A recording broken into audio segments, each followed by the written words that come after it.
Okay, so welcome to today's webinar. This one is, today we're just talking about belief systems, because this was when I had a look back on the last challenge, the belief systems was the one that was the video that got the most views. That was the one that obviously sparked the most interest in people. And I know that when Narelle, I'll just say thanks again for volunteering.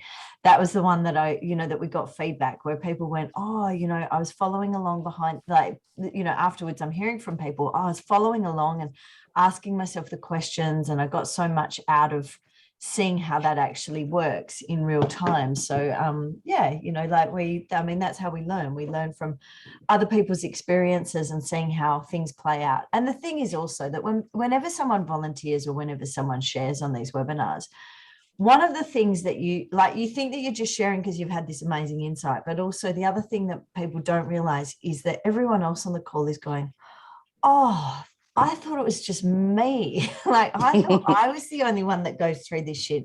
Thank goodness that there are other people out there. And it just helps people see that, first of all, they're not the only ones going through this, which is the massive advantage of being on these calls and group programs. I know previously, whenever I used to just work with people one-on-one, the common thing people would often say is like, oh, do you think, like, am I crazy? Do you think I'm crazy? Am I the only one that goes through this? And I'd spend so much time saying, no, like, you're not. And one of the things that I would notice once we started engaging in these group programs and building a community was I didn't get those questions anymore, because people saw that it's just people, like, we're just people, right? We all go through stuff behind the scenes. Everything isn't what you see on social media. In fact, if you're sitting in my chair, you'd know that most of what you see on social media is not what's actually going on for people.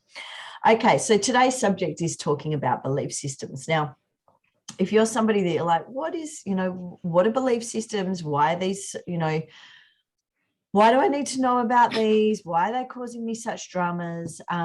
Well, let me ask it in a different way. If you're finding yourself right now that you're in a holding pattern, maybe the people around you behave in a similar way towards you that irritates you.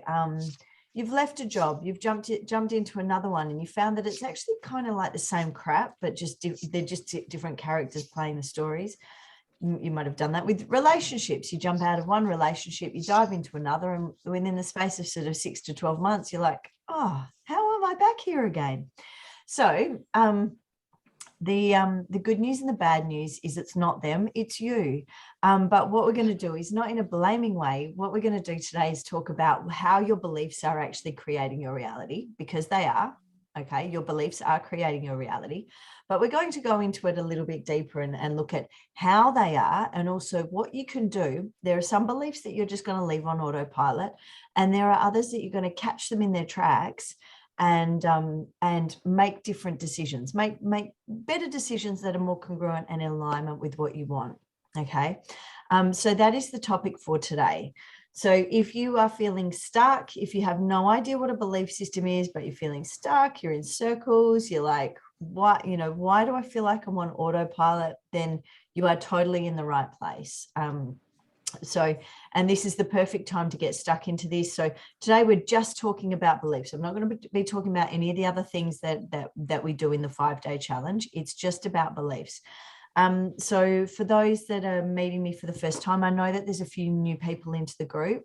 A very quick breakdown on like who I am and like why I teach this stuff. Is my background is I've been doing coaching like this for about 12 years now. I'm in my final year of cognitive neuroscience and health psychology. I've studied extensively with world leaders such as John Demartini, Joe Dispenza, William Whitecloud, and sort of I'm bringing, I guess, the personal development world and sort of more the mainstream psychology and a little bit of the woo-woo, pulling it all together in something that is very practical, like very, very practical. So that's my area of expertise. Okay, so the benefits of working out your belief systems and working out what's going on there. First of all, you will realize that you're not disempowered. first of all, you will realize when you really start to get to know them, you will start to realize that actually I do have the power to make some significant changes here.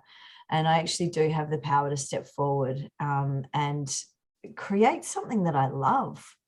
Not create just more of the same, and then kind of go, oh, why isn't this working out? So the drawbacks is if you're not fully aware of what your beliefs are, and it's just an area. And also for those that have done personal development work, is whenever you hear people talk about shadow work or the shadow, has anyone heard of that? When you talk about shadow work, often what they're talking about is belief systems and the side of them that they would really, rather wasn't there. But the good news is we're not here to delete half of you. Okay. We absolutely don't want to do that. Okay. We want to understand half of you. Okay. Because the part that you're labeling as good, that part. Okay. You know what your strengths are. And when it comes to, things that we label as weaknesses or things where we, label as self-sabotage, sometimes we don't want to look at that to the same degree. Okay. But this is not about deleting half of you. It's about getting to know that half of you and working out how you can use it to your advantage and catch it in its tracks and help you go where you'd love to be. Now that premise does also rely on you knowing where you want to go. And I know for some people that's like, I don't know what I want. And that's totally fine. Okay. It's early days. If you've spent most of your life up until this point trying to compensate for your belief systems, there's a really good chance that you've spent decades just kind of almost running in circles. Okay. 2 steps forward, 3 steps back type thing. So don't be too hard on yourself at this point. This is an evolution. Today, we're just going to focus on beliefs. And for those that are interested in the 8-week program that we've got coming up, we are working on actually what you would love. So that's a component of that. But for today, we're just talking about the beliefs. Okay. So this little diagram here, in the middle is what you love. Okay. When I'm just doing I know many of you have seen this diagram here. And for those that are new, which is none of you that are on the call. So message me if you're a newbie to this and I'm talking about this diagram and it doesn't make sense, post something up in the group or just, flick me a message. Essentially, we have our soul's purpose in the middle, what we love. But most people are living in this revolution of compensating for their belief systems. Okay, now there's another element to this, which is looking at your value systems, but I'm not discussing that for today. We're just purely focusing in on your belief systems. So I'll give you an example. They're probably the 2 most common belief systems in a nutshell that I come across is I'm not lovable or I'm not worthy. Okay, those are often the 2 that rear their heads.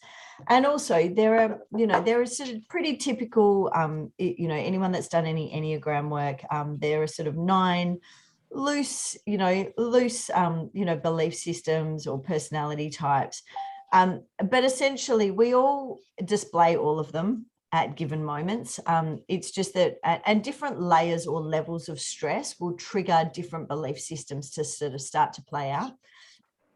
So if you're taking notes, this part will be worth writing down. Is your beliefs trigger your thoughts, beliefs trigger thoughts, thoughts trigger feelings, feelings trigger behaviors, and behaviors equal results. Okay, so do you want me to say that again, just for those that are writing? Please. Okay, so your beliefs trigger your thoughts trigger your feelings trigger your behaviors, and your behaviors trigger or equal your results. Okay. So for anyone that says, oh, I don't make emotional, I love it when people go, oh no, I don't make emotional decisions, I'm very logical. It's such bullshit. The reality is I mean, all you've got to do is go back to, this, remember like in the, I mean, really, it's not that long ago when they were doing this shit in psychology where highly emotional people, they'd give them a lobotomy where they basically punch out the emotional part of their body. or out of their brain. And as soon as they took out the emotional component, people were incapable of making a decision such as, what am I going to have for breakfast? People became so numb. And what they realized from that, which, you know, unfortunately, lots of people's lives were pretty much sacrificed. But what they discovered from that was that emotions are what drive our decisions. Okay. If you don't have an emotional system operating, you can't make a decision. Okay. So when people say, oh, I'm so logical with my decisions, it's such BS. You basically are triggering this process, and then you're using your logical bias to kind of almost justify your position. Okay. So just keep that in mind. If ever you hear someone, you know, when you hear someone say that, I always have a little bit of a chuckle to myself. Okay. So our beliefs, so that's the chain of events. Okay. So understanding what's going on in each one of those elements is really important. So the beliefs is really what's triggering this chain reaction. Okay. The beliefs is the very beginning. But the reality is we're not going to change your beliefs. Okay. Now beliefs, sorry, I'll reframe that. Beliefs come from two places. Okay. In my experience, I've discovered beliefs come from two places. They are ingrained just as habits from childhood. Okay. If you have a look at your beliefs about money, unless some significant thing has happened, you'll probably find that you've got similar beliefs about money to your parents or whoever raised you. Same with relationships. You'll take on pieces from that. It won't be everything in its entirety, but the parts that were relevant to you at the time. So we tend to just repeat the patterns, you know, the family patterns. We tend to just sort of repeat them. So that's one of the places that beliefs comes from. The second one is if there's been a significant trauma, sometimes that can trip things as well. So it's at this point that I'll give you an example. I mean, can you all see how like just habits and through osmosis as a child, that's where you would just kind of, you know, you'd take on your beliefs. And most of your beliefs are formed up until the ages of 6. Okay. That's when all your wiring is laid down. So those habits are formed at a really young age. Now they serve a purpose. Okay. Because the main thing that beliefs are allowing us to do is to be in a scene or a setting or in an environment. And rather than have to look around like when a small child goes into a new environment, they're having to process every single thing that's in their environment. It's friggin' exhausting for them. You know, that's why little kids sleep so much, because they're taking on so much new information. Whereas adults, we just simply don't have the time or energy for that.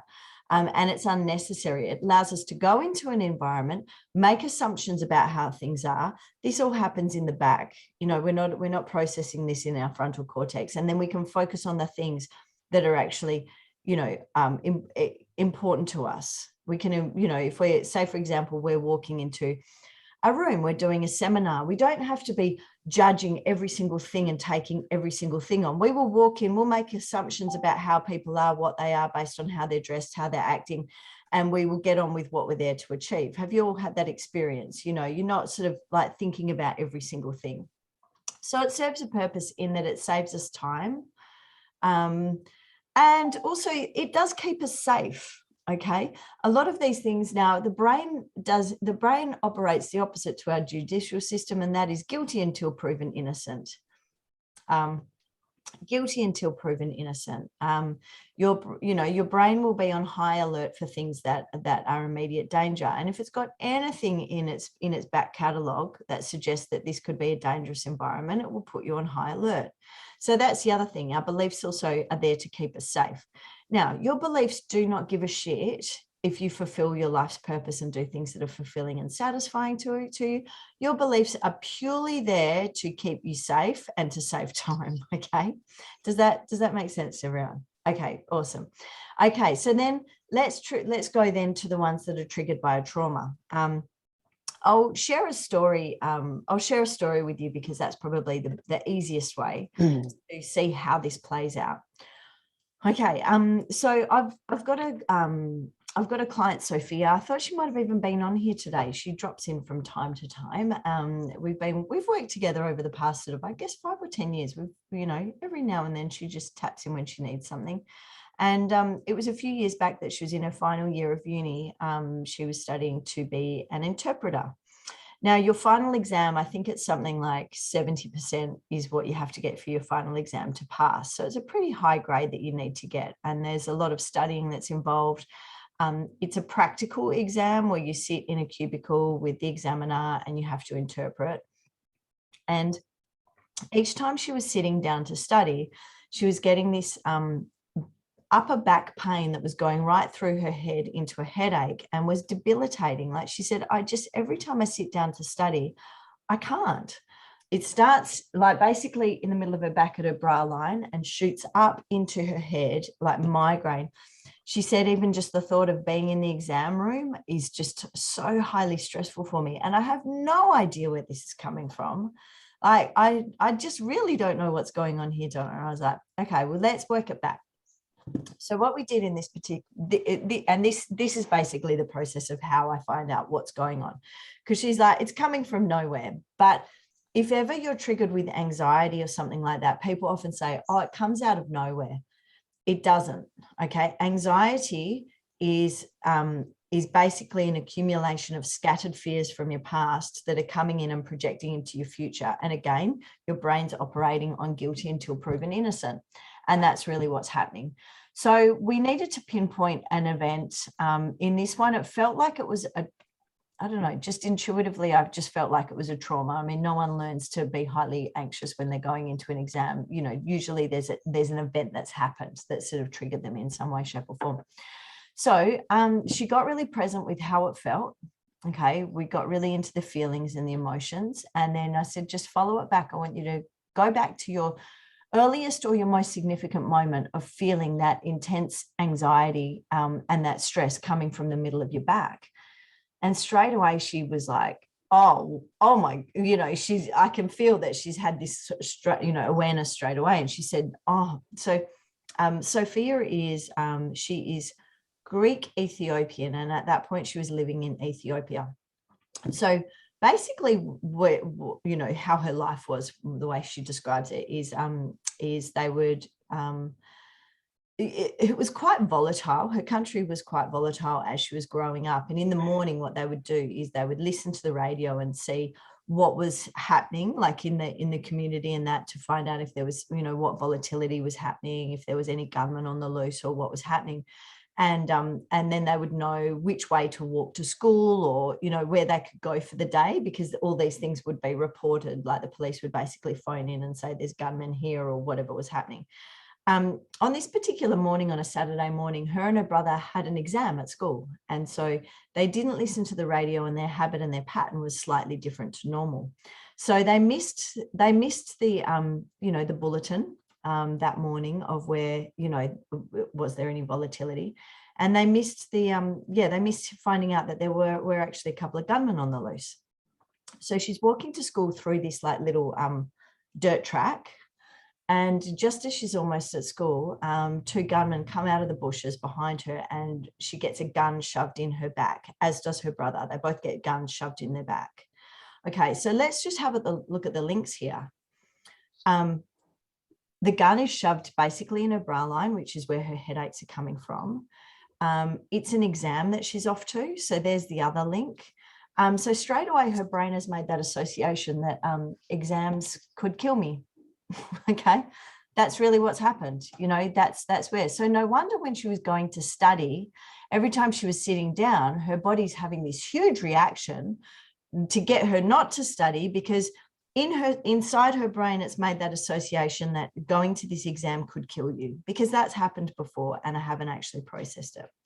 So the good news is that we were able to process it. We went through, and in this particular instance, it wasn't just about being aware of the beliefs and how they're playing out. It was with this one, we did the quantum collapse process, and we started to look at, in that moment when she was challenged, who was supporting her, what were the benefits, if this had never happened, what would be the drawbacks. There was a whole series of questions that we went through, but essentially essentially the outcome of this was that she realized that in that moment that this was the catalyst, because when she went home, like when she got home afterwards, and her parents had found out that this had happened, these gunmen were just a couple of kids. They were like 15 or 16. They didn't really know what they were doing. It wasn't, in hindsight, she said it wasn't a serious attack. Like if they wanted us killed, they would have done it. But these were kids that didn't really know what they were doing.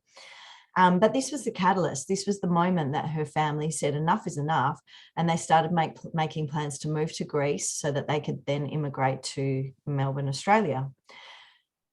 Now, that is so significant to her, because she is someone that if she had stayed in Ethiopia, her pathway was to finish school, get married, have children, and that was it. That's what females, do over there. But that wasn't her path. She's someone that's very, very committed to, her career, that sort of thing. So coming out to Australia was one of the most significant things that ever happened to her. And it's something that she was incredibly grateful for. And when you're complete, when the trauma has been processed. Now, it often doesn't just take an hour like it did in this particular instance, but Sophia's like a very quick processor. But in the space of an hour, she said, she's got tears welling up, and she said, I'm so grateful that this happened. I'm so grateful. All of a sudden, all this tension disappeared. And from that point forward, she was able to sit down at her desk and study, and she absolutely aced her exams. And that has never come back. That headache has never come back for her. So that's an example of how when we're able to pinpoint and process, that particular trauma, that can actually change that sort of, that can remodel that belief system. Okay. For most people, though, our belief systems come from our habits from childhood. Okay, that's where most of them come. Okay, so in saying that, there's a way that we can actually deconstruct our beliefs. There's a series of questions. Now, by the way, as well, also, today, keep in mind, I will be drawing the winner from the coaching package. I know most people aren't online, but whoever it is, I'll get in contact with you. So that'll be happening at the end of today as well. So, okay, let me just a moment. Let me just pull this document up. I think I can hear a little person busting into my office. So just wait and see. It used to be Floyd, now it's Millie. Millie's worked out that she can run up the stairs and sit on my knee and chat. So that's good. I thought just as Floyd had finished doing it, I've got another 3 years of this one, making cameos on my webinars. That's cool. That's really used to it. I reckon Millie will want to run these one day. Like she'll sit next to you and be like, la, la, la, la, la. There's a very good chance. Contributing. She does like a little chat. Oh my gosh, it's so cute. She does like to chat. Cutest. Okay. So now we're going to do the conflict deconstruction process. Claire has kindly volunteered, and I have no idea what she's about to throw at me. So this process is something that that we can do. Basically, for those that are jumping on the next 8-week program, this is something that you will all get the opportunity to work through. And I want this for the people that do come on the next part of the journey. I want this to be one of those things that this is kind of your go-to, that when you find yourself in some sort of internal or external conflict, that this is kind of your go-to to work out, okay, what beliefs and how did I contribute to this? And not in a way where you're like blaming yourself, but more just an awareness of how am I contributing to this? Now, the other thing as well, that going through this conflict deconstruction process, one of the things that it does train you to do is that you'll start to notice that when you've got a really clear end result in mind, you're less likely to fall into these patterns. And that is really the key, is setting a very clear intention about what it is that you desire. And it can be on a very small scale. It doesn't need to be like, I'm going to take over the world and build this massive business and empire and that. It can just be in like a really simple thing of, okay, what's my intention for this weekend? How do I want my relationships to go? What do I want to achieve this weekend? You know, like, so you can break it down into very small, manageable parts as well, but setting that intention is paramount. Anyway, Claire, don't worry if you didn't set an intention on this, because that'll actually be a really good example. But first of all, just get what's the problem, basically? Just in a sentence, just a sentence, okay? Just a sentence or two. Pull it. As soon as you laugh, I'm like, okay, what's the problem? I think I have a negative belief or a limiting belief in not feeling valued. And if I look through, like you said, the history and stuff, I can see the correlation through decades of doing things to people. But I just cracked my molars from grinding my teeth. Okay. So, and even just thinking about it before, I could feel the tension coming up in my upper jaw. Okay. So the mind, you know, the mind body, obviously there is tension, and you're aware that there's, you know, beliefs that are sort of contributing to this. But for this particular process, we're looking at deconstructing a conflict. So you've jumped the gun of like, I've got a limited. Oh, sorry. That's okay. That's fine, Claire. You're advanced. You're trying to, you know, be like jump ahead. But let's just have a look at. Okay. Let's just have a look at. Is there a conflict? Is there some sort of conflict that you've, you know, something that you've come up against in the last week or two? You know, someone's annoyed you. A situation annoyed you or bothered you. Some sort of some sort of conflicts that you've had in the last couple of weeks that we can just deconstruct and just have a look at. Have a look at how this was playing out for you. Probably with my husband, so not feeling valued there. So it's coming up and as feedback. Okay. So go to a moment. Go to a moment where there was a conflict between yesterday. You. Okay. I was doing things I didn't really want to do, and I was dropping off food for them to do fencing at the farm. Yeah. And I didn't really want to be doing that because I had other shit I needed to do, but I was doing it anyway. And I obviously had a bad energy about it, and I was, you know, not my chirpy self. And as I left, my husband said, "Have a great day not working." And it, made me flick my lid. Okay. So comment. So sarcastic comment. Okay. Yeah. Sarcastic comment. Okay. Has anyone else ever experienced this? Sarcastic comment from their beloved. Okay, lovely. Okay, good. This will be a good one, Claire. Thank you. Okay, so as that happened, okay, so the problem is you've got a sarcastic comment from your husband. Okay, as he said that, what thoughts did you have? Just give us a bunch of thoughts. What thoughts did that trigger? What did you start to think about him? Can I swear? No, I won't swear. Yeah. Oh, well, I have been, so yes, you can. Just feeling not valued and really angry, pissed off. Okay, so give us the thoughts. What are you thinking? Like, F you, you know. F you. I do so much stuff, but you don't care about it. You don't see it, you know. You don't care. Unpaid labour. You get rewarded for your contribution to the world. Yep, I'm unpaid labour. What else? You get. Yeah. Okay, so I do so much. You don't see it. You don't care. I'm unpaid labour. You get rewarded. I don't. Yeah. What else? Any other thoughts? What I do is kind of boring, and you can do it with your eyes closed. So it's not very invigorating sometimes. Yep. I'm doing this boring shit. Yep. I also rang him and told him all this, so that's good. I sorted it out. Okay, awesome. Okay, so you made sure that he knew exactly what thoughts you were having. Lovely. Okay. Okay, so when you're having these thoughts, what feelings are you having when you're starting to process of I'm doing so much and you don't see it and you don't care and this is boring and you get rewarded and I don't. How is that making you feel in that moment? How are you feeling?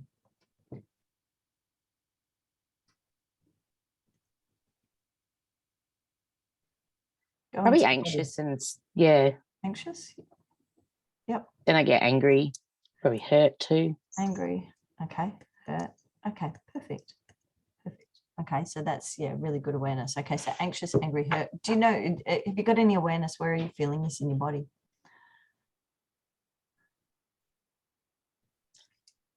Goes from like my chest up to my jaw. Chest and jaw. Okay, chest and jaw. Ah, there we go. That's interesting. Okay, there's the teeth.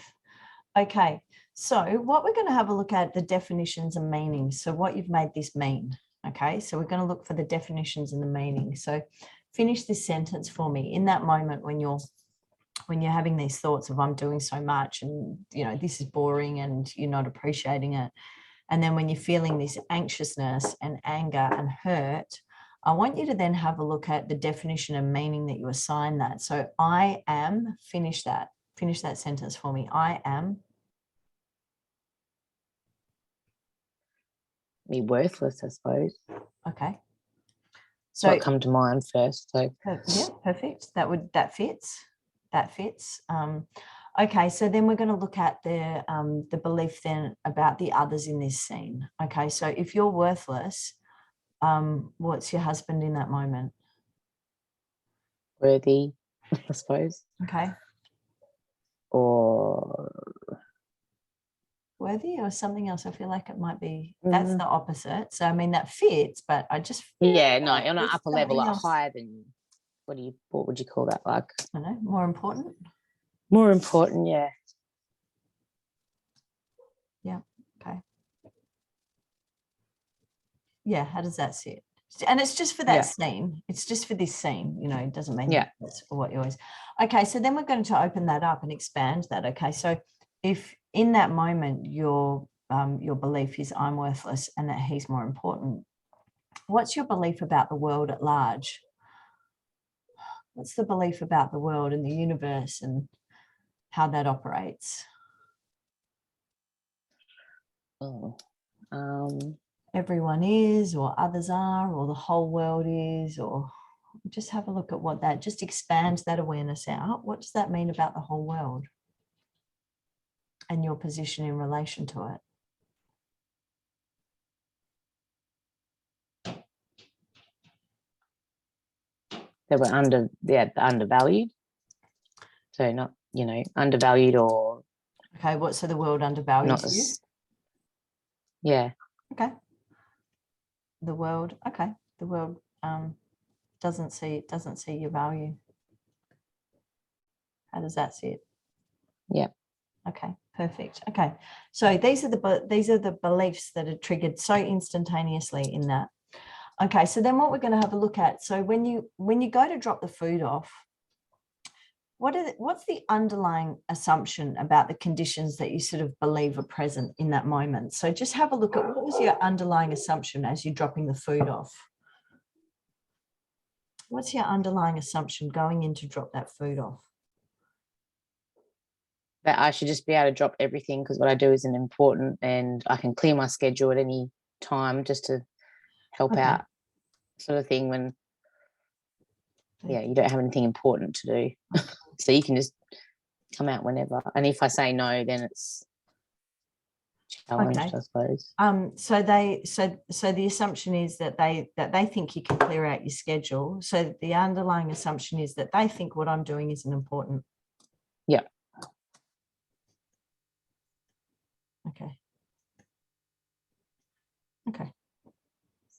Okay, so that's the underlying assumption.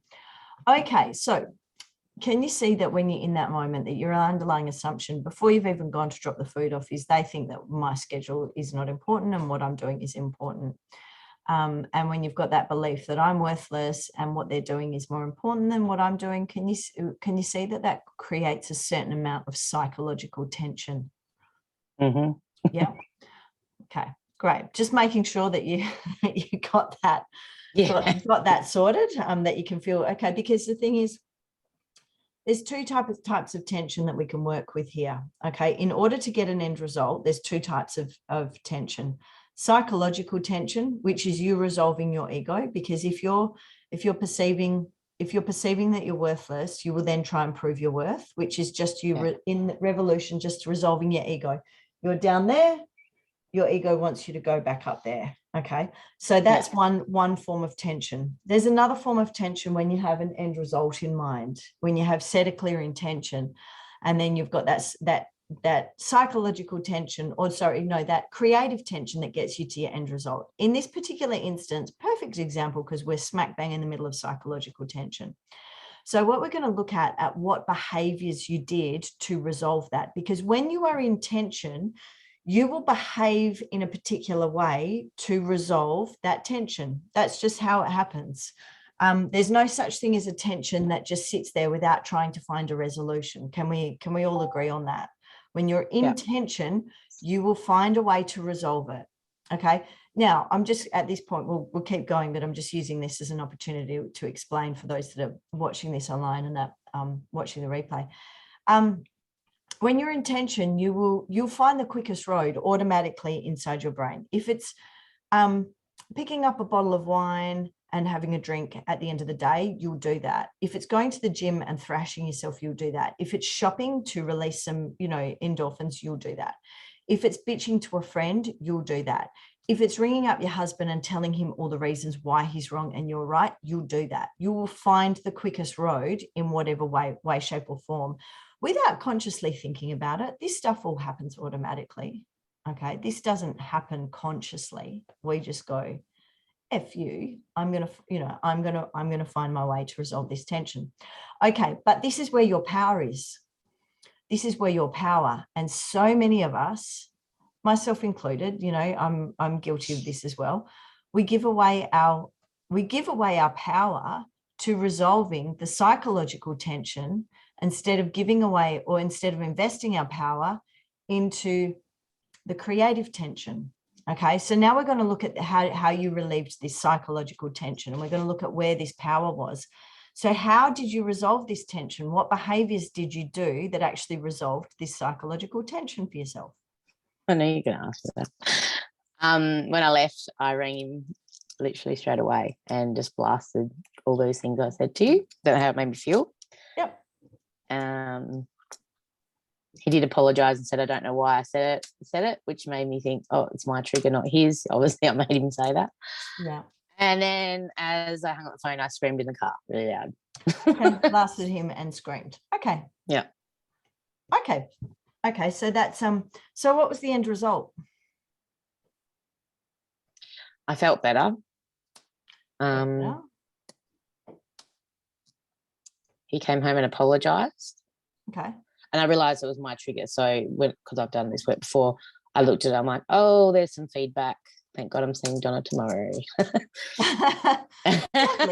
Lovely. Okay. So, but the end result is, did you still, even after you blasted him and he said sorry and that, did you still feel worthless? Yeah. Yeah.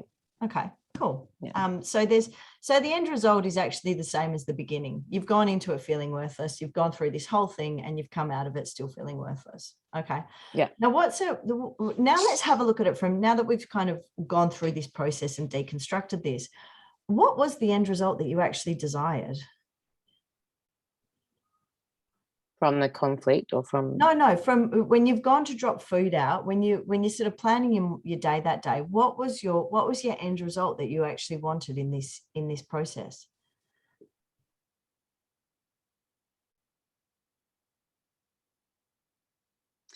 What's the purpose of you dropping food out to them?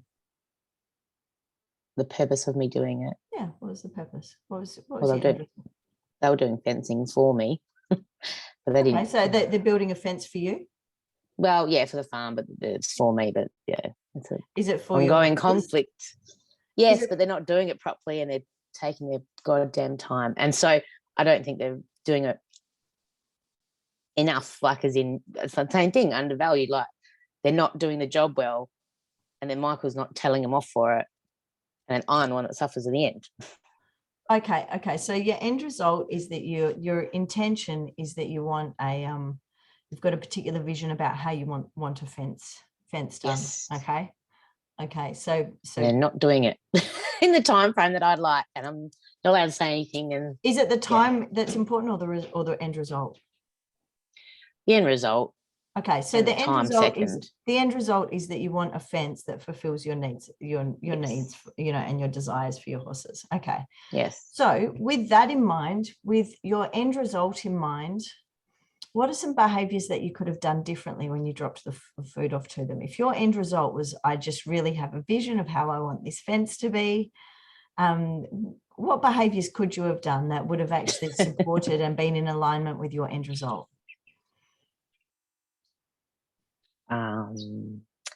1950s housewife result? No, joking. No, we're not. I'm out No, there. I mean, No. you're getting your what's your end Yeah. result? Well, like your end result is that you want this fence done in a particular way.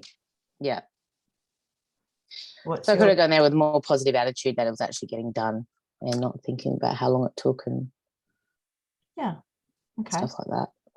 And also, is it possible that you could have communicated, drop the food off, said, show me what's going on, and then just gone and said, actually, I wanted it this way or that way, and kind of actually directed them in the way that you wanted? Yes, I could do. Yeah. So direct them and sort of guide them towards your vision. Yeah. Yeah. Okay. Was that a possibility that you could have, you know, Yes. like gone in and said to Michael, show me what's going on. Like, I'm excited to see how this goes. Like, okay, that's not quite how I wanted it. That's what I had that in mind. And this is the reason why. Is it possible that we could do that? You know, actually set them up in alignment with your vision.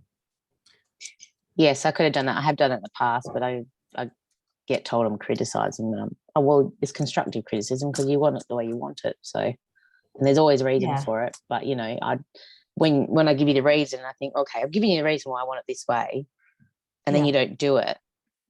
I feel like you don't like not care, but you know what I mean? Anyway. Yeah. So Well, it and just the keeps thing cycling is that through. if we go into those moments, though, when they've taken things that you've said on board as criticism, you'll probably find if we did this same process that there was different beliefs that were triggered, and that this is the thing. Because the thing is that what essentially what happens, I'll use the example of Worthless because that's the one that's come up, and also it's a really popular one, common one. It's very popular. Lots of people to choose that one. Feel unworthy. But essentially what happens is when we're feeling unworthy, we will unconsciously attract circumstances that reinforce that. Okay. And then we will fight to prove the opposite side. Okay. Because that's our compensating tendency to try and want to feel complete. You know, Gestalt's theory of, you know, we have this desire to feel complete and to feel whole.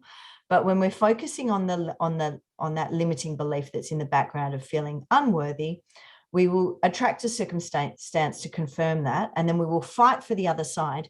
But even when Michael confirms you are worthy and I'm so sorry, it still wasn't enough. Okay. It still wasn't enough because it's actually nothing to do with him.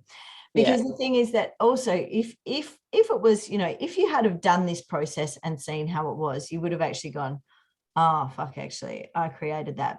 I don't actually, because really the end result, whether you're believing that you're worthy or unworthy is irrelevant because you had both in that circumstance and neither was good enough for you. Okay. Yeah. Really, the end result was, I want my friggin' fence done the way that I want it done. That's really the end result. But in this particular instance, the focus has gone from, I want my fencing done in a particular way to, I'm feeling unworthy and I need him to confirm to me that I'm worthy, but I still feel unworthy about it anyway. So it's just that your focus is just been slightly off. Yeah. You're still going to get your fence done. He confirmed that he thought you were worthy and it was irrelevant to you anyway. So rather than focusing all that into resolving your identity, it's just about going, okay, I'm consciously going to focus on getting my end result because I'm a creator. Yeah. I'm a creator. So that's what that's the whole thing of being a conscious creator. So I'm just going to read out the footnotes here because I think these are really valuable just to confirm, is that your power is either in the end result or in resolving your identity. Okay, you're either resolving your identity or you're creating your end result. End of story. There's no in between. And that's why you can't do both at once. And that's why setting an intention, like as you're driving to drop the food off, it's about getting really clear. What's my intention for this? I've committed to doing it. So there's no point getting pissed off that I shouldn't be doing this, that my time's more important. I've said that I'll do it. So what's my end result? How am I going to Yeah. use this to my advantage? Yeah. How am I going to help this get my end result, which is my fencing done quickly and properly? So the name of the game is to become a creator, which means being able to discern where you're coming from, rather than just getting caught in that, that loop. And it's bloody exhausting. Think about how much energy you invested into proving to him that you were good enough versus what you could have used all that energy into getting your fence done the way that you wanted it to. I know. Okay, so awesome. Okay, so your ego and this process, unworthy to worthy, that's just your ego. That's just your ego playing out. That's all that is. Your ego holds the unconscious, that your unconscious beliefs are true. And your ego believes that the meaning of your life is to compensate for them, because that will make you whole. Okay, that's what your ego believes. So you're not going to get away from that, because your ego is a tricky little bugger, and it will find ways to insidiously get in there and try to, I'll feel whole. If I'm feeling unworthy and everyone tells me I'm worthy, then I will feel whole, which is not true. And it's just a lot of energy that you're wasting on things that are not creating your end result. So the ego orientates itself by compensating for your beliefs. And we call this compensating logic or compensating tendency. So in this, your compensating tendency or the logic was, I'm feeling unworthy. I will convince him that I'm worthy. And then I will have compensated for that, for my belief. And you were right in your awareness that is your stuff, not his. So the conscious creator in you, your creative spirit, can't work in the beliefs realm. Okay, you've got to transcend it. In the creative orientation, you're guided by your truth, your heart, your superconscious, whatever. And you're not focused on fixing yourself, because, by the way, you're not broken. Instead, you're just going for what you love. Okay, because when you have that conscious awareness of, oh yeah, my ego is telling me that, I'm not worthy and that they're not valuing my time, but actually I know that that's all bullshit, and really I just want my fence done so that I can ride my horses and do what I love. So that's, and making that your focus, going, yeah, that's there, but I'm not going to engage in that. So can everyone see how that plays out? Is that valuable for everyone to see? Thank you, Claire. Thank you so much. All right. Yeah, you've sort of rocked up not really knowing what I was going to throw at you. Now, by the way, how do you feel now about Michael's sarcastic comment? Yeah, fine. Okay, that's the other So thing it does. I know it was a feedback for me. So Yeah. it's not really his. It's funny because he's like, I don't even know why I said it. I'm like, I do, because you do give me direct feedback. It's not really your stuff. Yeah. So yeah. He said it because he's in your field, and we create our reality. We have more power. So also, by the way, how powerful are you that you've triggered him to say that so that you could go through this whole process? Imagine if you use that power to actually getting what you wanted. The fence would probably be done by now, Claire. So awesome. Thank you so much. That's such a beautiful example. And I hope that everyone found that valuable that's watching the replay on this. So we will be doing, and I know that you're jumping on the 8-week course, so I'm really looking forward, because we're doing some old stuff. We're doing some revision, but we'll be doing a bunch of new stuff that's coming into this as well. And yeah, this program is called The Conscious Creator, which is the name of the game. Okay, so at this point, I really, we walk into situations. I just want to reiterate here is we walk into situations with a set of assumptions about how we think things are and how we think things are going to be. But the thing is also, if we were to go into things differently, we also go into our life with a set of assumptions about the conditions that we believe need to be present in order for us to get what we want. Okay. And my goodness, we waste a lot of time on that one. We waste so much time on that one. I mean, I gave the example for those that are jumping on this as your first one, because I know that there's a few new members inside the group. You know, when I was running the last challenge and then I came down with COVID, and I mean, I didn't feel sick. I just felt so tired, like unbelievably tired. And I'd scheduled the webinars for 6 a.m. each day. Because on a normal week, or 6:30, on a normal week, my husband would be working. I could get up, I could do the webinars before I, you know, had chaos from the kids, and it would have worked out perfectly. And I sat there and I was like, oh no, things aren't perfect. I'm going to have to like postpone this webinar. And then I went, hang on a sec. Is that the conditions, Donna, that you believe need to be present in order for this to work? And I went, yeah, it is. It's just a belief system that I've put on this. Now it was from my perspective, from people on the other end, it probably didn't seem that different, because I've run this a lot of times. But for me, there was a lot of things that I did want to do that I wasn't able to do. You know, like, but what I found was that the connection was there and the energy was there, and you know, all of those conditions that I put on it were just made up. So that was just lots of people saw that actually playing out. But we put a lot of conditions about the set of circumstances that we believe need to be present in order for us to get what we want. And they're simply not true. They're simply just belief systems being triggered that are limiting us. And also, the other thing as well is that when you're a conscious creator, you literally just hold the end result in mind and you go for what you love. When you're an unconscious creator, that means stuck in your beliefs, you will spend so much time trying to set up the conditions of all the things that you believe need to be true for you to get what you want, rather than actually just going for what you want, So there's nothing to do. Okay, there's nothing to do, but there is action to take. And those things are different, because the doing is the wasting of the time. It's the busy procrastination. You're so busy doing all this crap that's not important that you're actually not going for what you want. And then also, has anyone ever said this to themselves? Oh, I wasn't able to get what I want because the circumstances weren't correct. Because other people didn't do what I wanted them to do, or because this wasn't in place, I wasn't able to get what I want. You know, we start to make excuses for the fact that we haven't got what we want, and that's where we give our power away. So much power is given away in that comment, and I know everyone said that before, because that's like, you know, you'll just hear that so often. So I really hope at this point that you've you know, that you can start to see that this is something that is, first of all, not going to go away. Okay, we're not going to, you know, I'm not going to give you a magic bullet and then, oh, wow, all my limiting beliefs have gone, because your beliefs serve a purpose. Okay, they are a part of you.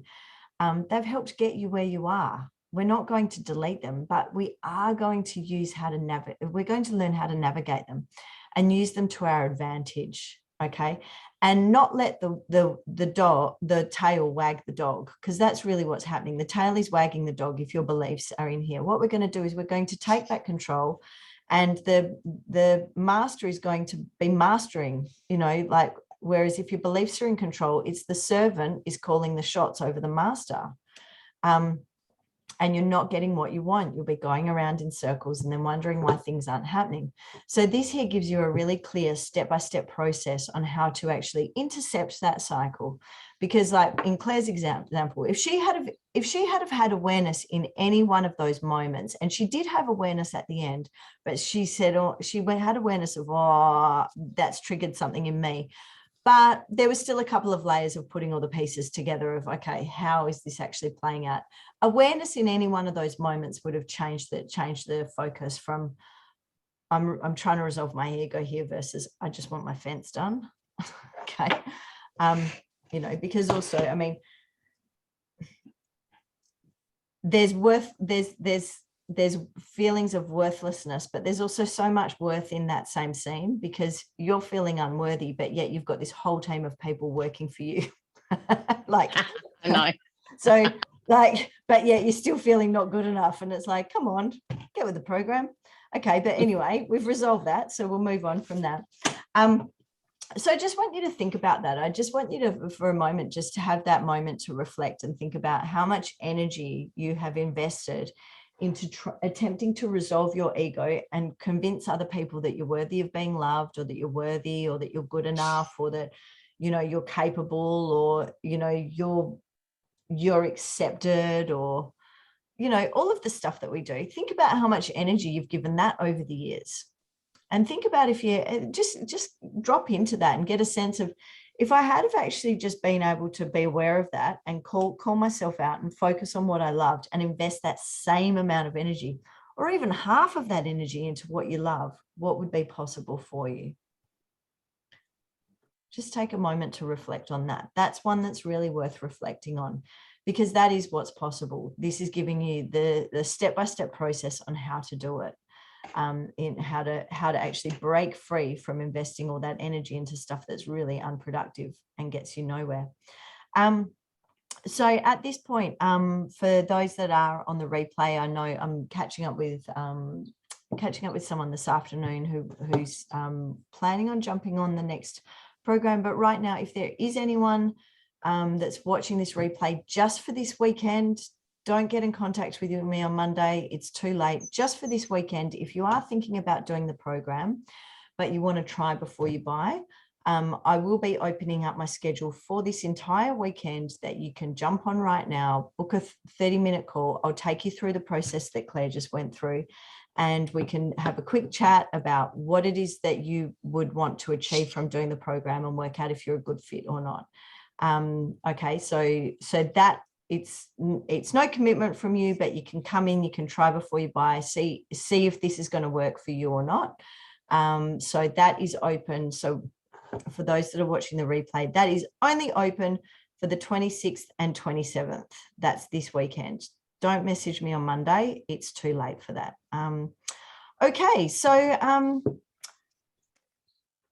I hope this was, did everyone get some value out of today's call? Was that valuable to see that? Now, just before we close today's call, those that are watching the replay, you can stick around if you want to, but if there's something inside you that's really drawing you to want to just reach out and have a chat to me, just message me or tag me in the group. Okay, that's all you need to do. It's very simple to get in contact with me. I'm not going to post up booking links and all that rubbish. Just message me. I've got a pretty clear schedule for today and tomorrow. Okay, so just a few shares. What landed for people today? Was there any insights or anything that was sort of, you know, you just had a aha moment, or any insights on how this applies to your own life? Just I'll just open it up. What did you get, Gemma and Narelle? Gem, unmute yourself. Oh, the last comment that you were talking about, you know, what you think about you could create, it just kind of, yeah, was a bit of a like, and I guess then an element of guilt came out of that, like, oh shit, like I've really created a fucking mess. And yeah, okay, well, how do you go about now rebuilding it and cleaning it up? Well, the thing is also, keep in mind that there's nothing to clean up other than once you work out, you know, and there's nothing to clean up. There's just an end result to have in mind. Yeah. And that would just, that just sorts itself out. Because the cleanup would kind of imply that, I mean, I know that you think that it's a mess, but it's not. Yeah. And I think, you know, like even on our last, when you worked with me on the last call, like knowing what that end in mind is, I guess I knew what it was prior to, you know, divorce, separation, etc. But now what's the end in mind, now that that's a bit different? So I guess I'm going through that, you know, identity crisis stuff. Yeah, and that's a big part of it. That is a very big part of it, is you can see how the beliefs are playing out, but knowing how to access that end state and that end result is really important as well. Yeah. So it's like, now, well, what the fuck do you want? What is it? You know, what is it? Yeah. Mm. Yeah, beautiful insight. Yeah, and you're spot on, Narelle. It's huge. It's so huge. Yeah. Yeah, thank you. Thanks for sharing that. Jem, what about you? Anything land for you today? Yeah, I had a bit of an like aha moment when you were talking about how beliefs were sort of created before we were 6 or 7. And I was just, like my mind just shot back to how my mum used to always carry on about how she thought that either anyone who had money was a liar or a thief, and that anyone who who now I would see as being confident and self-assured was cocky. And so I think I went through like that has resonated throughout my life as being like my social anxiety sort of stuff, and being quite an anxious person and with lack of any kind of self-assurance. I reckon it's come back from, if I showed that I was self-assured, my mum would see that as being cocky. Yeah. Yeah. You know, and yeah. So even as a trying, protective mechanism? Sorry? Even as like a protective mechanism, that if I'm anxious, then my mum won't cut me down. Yeah, probably that I'm anxious, that she won't, she'll still like me, because that will mean that I'm not being cocky, you know, and being arrogant. Like that, my mum has had mixed up, someone being self-assured and as someone that they are arrogant. Someone, you know, having their own opinion is an arrogant so-and-so. Or if someone is successful in their life, they've got to be a thief, or they've got to be a liar. So it's just, it's weird that then now I've been like petrified of ever sort of wanting or ever being in a financially secure environment, or in a emotionally secure environment, really. Because she'll just see that as being like not, as being cocky or feeding. Okay, so there you go. So that's a really big compensating tendency. And wow, that's quite the strategy, isn't it? Like when you have a look at strategies being put in place from a very young age, just be anxious and don't be sure of yourself, and then mum will love me. Is basically the belief. Yeah. Okay. Yeah, pretty shit, really, but good to know now. Well, lots of energy is being invested into that. Imagine if that same level of energy. Wow, what a powerful creator you are, that you've created this whole thing and that's really what our mind does. It's created this whole story to do what it perceives to protect yourself, because your ego is about keeping you safe. Okay. Your heart is about fulfilling your desires. Yeah. So what did you say? Your heart is what? Your heart's about fulfilling your desires and going for what you love. Yeah. But your ego is about protecting yourself and compensating for where it perceives there's a lack in you. Yeah. Thank you. Yeah. Awesome. What about you, Claire? Was that valuable for you to go through that?